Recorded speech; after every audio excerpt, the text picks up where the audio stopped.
Hello learners, I am Dr. Jappreet Kaur from Department of Education, Punjabi University, Patiala. Welcome to this session on gender roles and perceptions. In this session, we will discuss various types of gender roles such as masculinity, femininity, and androgyny, various types of male gender roles and female gender roles, that is feminism, and the related concepts such as patriarchy. The concept of gender is dynamic in nature as it keeps on changing over a period of time. To clearly understand gender roles for women and men, one must look into various factors that influence one's understanding of the concept of gender, which varies across social class and culture. These factors include race, class, socioeconomic status, and age. Furthermore, gender patterns do change with the change in culture and socioeconomic conditions over a period of time. This means different roles and characteristics are assigned to people not only on the basis of their gender but also on the basis of race, caste, class, ethnic background, and age, etc. Therefore, our social examination ends up better and our social mediations get all the more finely tuned when we are aware of all the mind-boggling manners by which society spaces individuals into various classifications and jobs, and of the manners in which these jobs can be the basis of both collaboration and struggle across gender. Furthermore, in any society, women and men do not form a homogeneous group. As a result, there are always clashes of men and women with each other because of racial differences and different nationalities or class groups. They may also find unity based on their gender identity. Let's have a look at the gender roles in terms of masculinity and femininity first. A gender role is generally defined as a set of attitudes, behaviors, and self presentation methods ascribed to members of a certain biological sex. Accordingly, gender role identity has two components, namely masculinity and femininity. And the early conceptualization of gender role identity was based on these assumptions. Number one, masculinity for men and femininity for women is normative. And femininity and masculinity are mutually exclusive. Traditionally, masculinity was defined as what men usually are or do, whereas femininity is concerned with what women usually are or do. Third is the concept of androgyny. Sometimes individuals express both masculine and feminine traits and they are termed as androgynous. Such individuals possess the characteristics of both the sexes. Powell and Butterfield 1989 believed that androgynous persons to be more effective because they can perform the instrumental, directive or masculine roles and the expressive, nurturing and the feminine roles as well. Let's take up masculinity in detail first. Masculinity, also called boyhood, manliness, or manhood, is a set of traits, behaviors, and roles generally associated with boys and men. It is socially constructed and made up of both socially defined and biologically created factors in which both men and women can exhibit masculine traits and behavior. Those showing both masculine and feminine characteristics are considered androgynous, and feminist philosophers have argued that gender ambiguity may complicate gender classification. There are words which are commonly used to describe masculinity, such as strong, non emotional, tough, independent, aggressive, experienced, hard, straightforward, competitive, self confident, and rebellious. Male gender roles: males generally have to bear with such comments such as men don't cry right from their childhood and they are not expected to be emotional and sensitive. All the time, expectations are more from them. For example, what are they going to be? How are they going to dress? What hobbies are they going to take up? What attitudes are they going to have? What behaviors are they going to adopt? Are all such messages that they keep absorbing from the social environment around them. These expectations by the other individuals and the society from males are known as male gender roles or masculine roles. The main point of debate is whether a man possesses the right to call himself a man, or he should consider himself the way he is being perceived by others. Men are always expected to behave differently, and high expectations are there from a male person.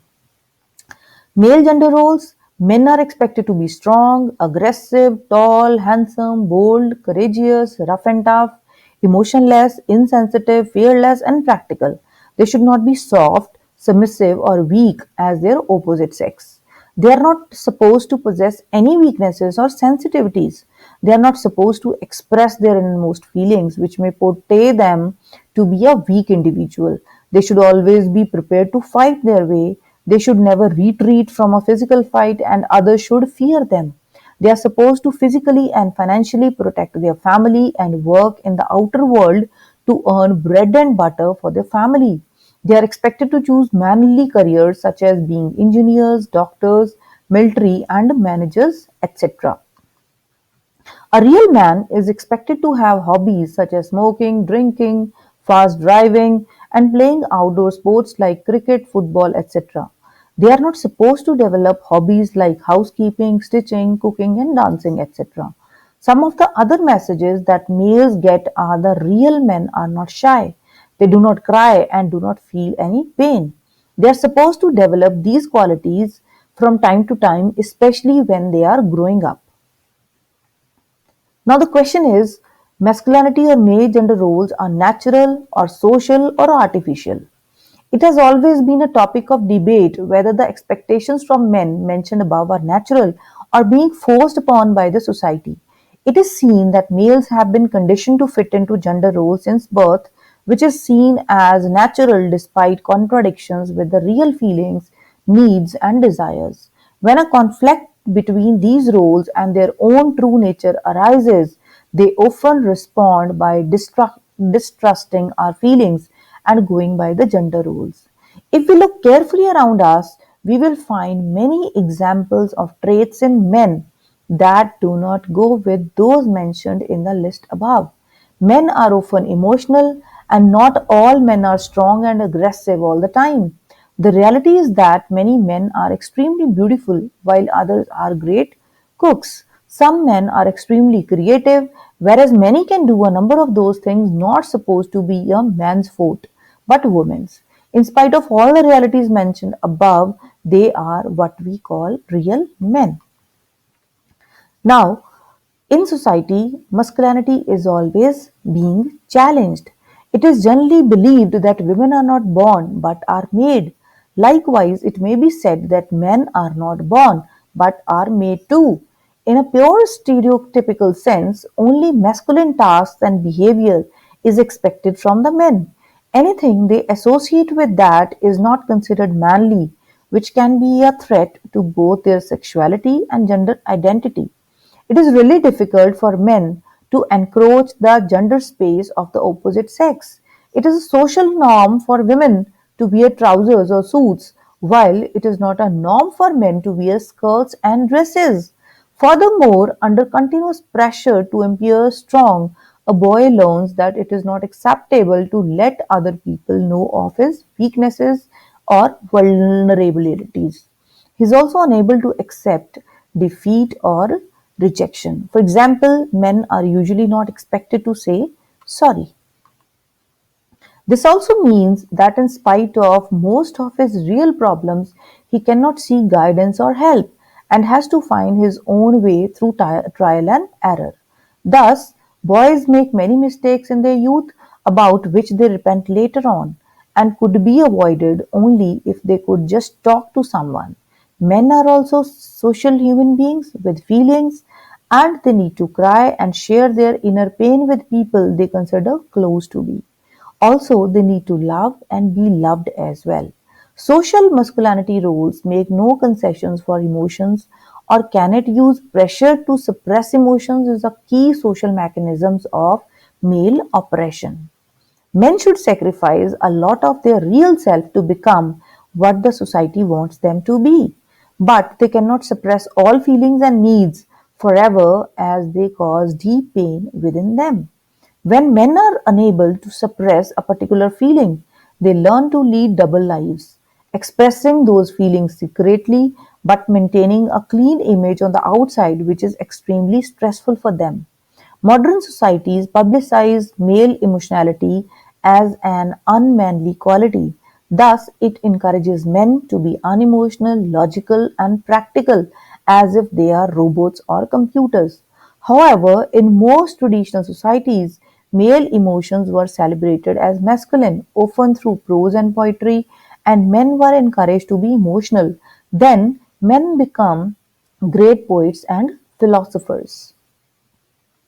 Next, we will discuss how do these roles or exclusive masculinity harms men.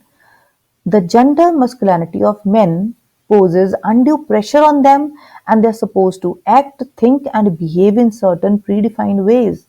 Such pressure from the society is unavoidable, and not adhering to societal norms and ways can have dire consequences. There are certain qualities in every man that do not align with the expectations of the society from men. Men do not express such qualities, identifying themselves with the societal expectations, or exhibit them in a secretive manner with shame. If a man is doing some household work and suddenly someone shows up at the door, they will immediately stop and show the person at the door that they were not doing that household work. Boys generally show off and perform such acts so that they are identified as men in the society. Next concept that we'll discuss is feminism. The word feminism is nothing but a support of equality for women and men. The core of all feminism theory is that men and women should be equal politically, economically, and socially, and is also referred to as core feminism as based upon core feminist theory. According to feminist theory, gender is considered as a social construct that governs various conceptions determining the acts, outlook, attitudes, and behavior of males and females. For example, the males are the head of the family and work in the outer world to earn bread and butter for the family and play a public role. In contrast, females are supposed to do the household chores, taking care of the family, and play an important role within the family in a private manner. It is stated that gendered characteristics, typically masculine or feminine behaviors, interests, or values, are not innate, nor are they arbitrary, but they are formed by historical circumstances. They can also change with historical circumstances. Next are the basic feminist ideas. The basic feminist ideas are that both females and males who identify themselves as feminists agree on following five basic principles. First is working to increase equality. Feminist thought links ideas to action, insisting that we should push for change towards gender equality and not just talk about it. Next is expanding human choices. Feminists believe that both men and women should have the freedom to develop their human interests and talents, even if those interests and talents conflict with the status quo. Third is there should be no gender based differentials as according to the feminist ideas. That is, feminists do not accept all those social norms that restrict women to be given educational, work, and job opportunities in the outer world. Next is no sexual violence. Feminists opine that women should be given the power to exercise control over their sexuality, should be given reproductive rights, and sexual violence must be ended. Next are the four different types of feminism. First is the liberal feminism, second is the socialist feminism, third is radical feminism, and cultural feminism. Alison Jagger (1983) published "Feminist Politics and Human Nature", in which she defined these four types of feminism. Accordingly, there are four basic forms of feminism, that is liberal, social, radical, and cultural feminism. First type is the liberal feminism. This type of feminism has got its root from the classic liberal thought, which propagates that all individuals should be given enough freedom to develop their own likes and dislikes. According to this approach, gender inequalities emerge as a result of the traditional norms and mindset of the individuals living in a particular society. Second type of feminism is the socialist feminism, which emerged in the 1960s and 1970s as an offshoot of the feminist movement and a new left that focuses upon the interconnectivity of the patriarchy and capitalism, whose concept evolved from the ideas of Karl Marx, who blamed that capitalism for promoting patriarchy by concentrating power in the hands of a smaller number of men. Third type is the radical feminism. It views that patriarchy is the root cause of gender inequality and results into subordination of women by men. According to this philosophy, it is believed that men not only take advantage by exploiting women but are chiefly responsible for it. On top of that, it views patriarchy as dividing societal rights, privileges, and power primarily along the lines of sex, and as a result oppressing women and privileging men. Fourth type is the cultural feminism. According to this theory, the personalities of men and women are entirely different from each other, and these differences are special and should be celebrated. Cultural feminism believes that gender differences are mainly because of the biological differences and differences in the reproductive capacity of men and women. According to cultural feminism, women are superior than the men because of the special virtues. This context provides a sort of unity, solidarity, and shared identity to all women, commonly referred to as sisterhood. Next, we will discuss the history and theory of feminism in terms of its four waves. The term feminism is a sort of political, cultural, or economic movement emphasizing equal rights, opportunities, and laws for women. It is based upon the political and sociological theories and philosophies concerned with issues of gender difference, as well as a movement that advocates gender equality for women and campaigns for women's rights and interests. The term feminism and feminist were commonly used only after 1970s, though they were being used earlier as well. For example, Katharine Hepburn talked about the feminist movement in the Women of the Year film in 1942. The first wave feminism was predominant in the early 20th century, that is 1900 to 1959. This wave emerged mainly in USA and UK. It emphasized upon the promotion of voting and property rights for women. By the end of the 19th century, feminists focused on the right of women to political power, particularly the right of women to vote. Though the activists like Voltaire, De Clare, and Margaret Sanger demanded for the workplace and reproductive rights for women at that time. In 1854, Florence Nightingale established female nurses as part of military.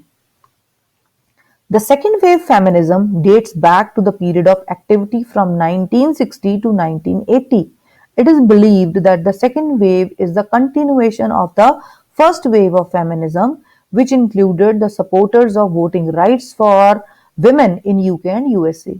This wave of feminism has continued to exist since that time and is coexistent with the third wave feminism. While comparing first and second wave of feminism, the scholar Estelle Friedman said that the first wave focused on voting rights for women, whereas the second wave demanded the gender equality and elimination of gender-based discrimination. The third wave of feminism started in the early 90s and was extended up to 2008. It emerged out of the perceived failures of the second wave and as a reaction against the initiatives and movements created by the second wave. The third wave was a result of the second wave as it empowered women and gave them higher status in the society. There has been massive expansion in opportunities for the dissemination of ideas created by the information revolution of the late early 21st century.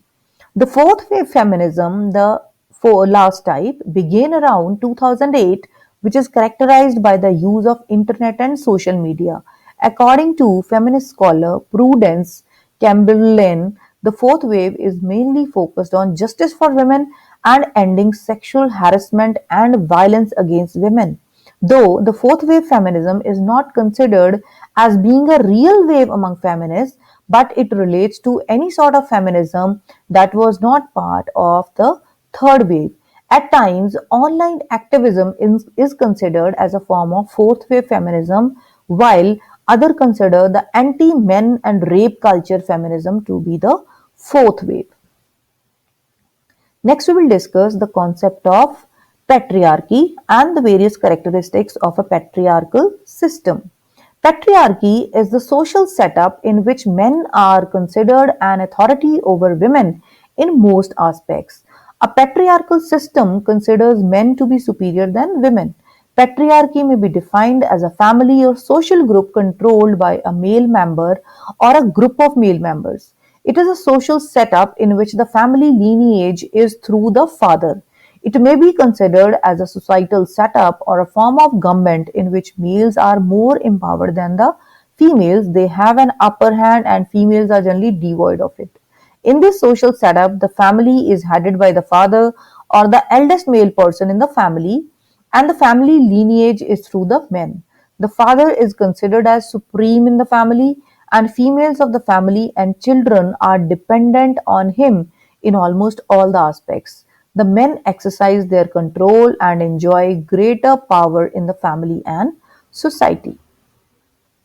Next are the characteristics of a patriarchal system. The first characteristic is male dominance.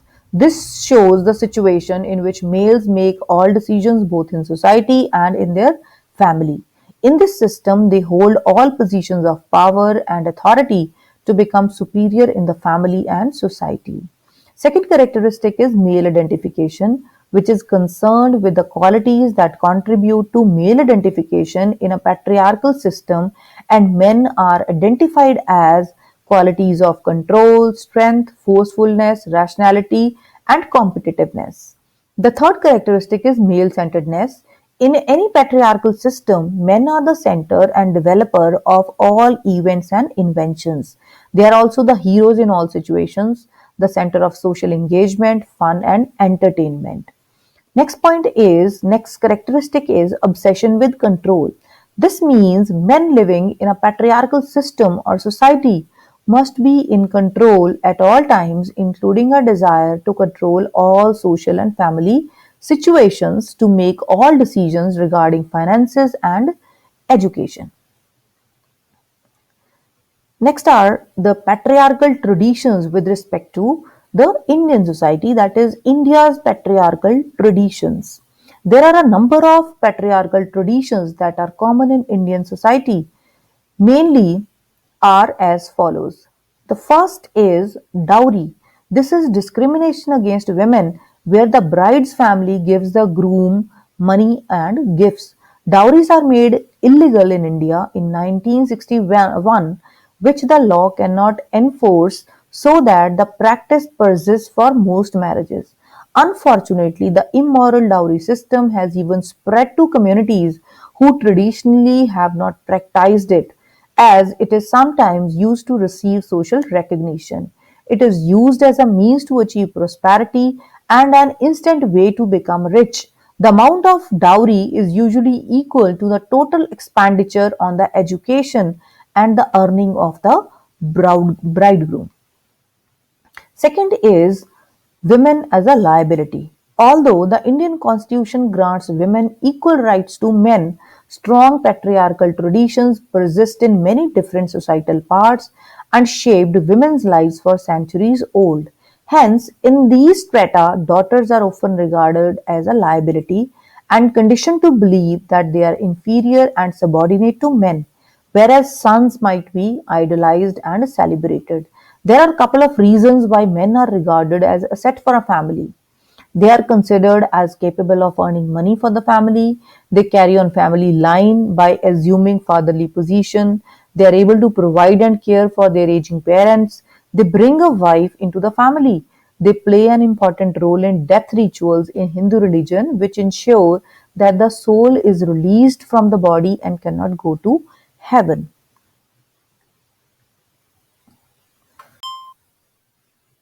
In modern developed culture and society, the idea of patriarchy is not as accepted or practiced as it was few decades ago.